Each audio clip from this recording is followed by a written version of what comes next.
और दीदी जैसे बोल रही हूँ वैसे सीखने का प्रयास कर रही हूँ। बिल्कुल। अरे कहाँ से उठी रे काली रे बादरिया रे काली रे बादरिया रे कहाँ बरसाई दिन रात ना जो के सोहाग बाढ़ई कहाँ बरसाई दिन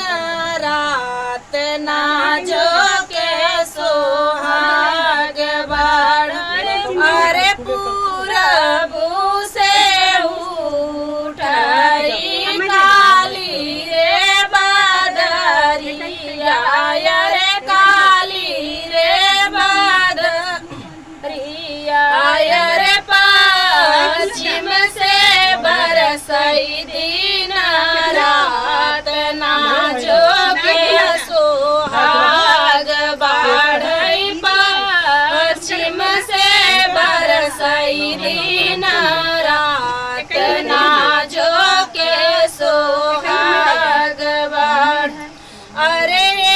तनी के बेरिया हो बरस बादर बहिनी अरे बरस बादर बहिनी पारई दसे नुरवासिया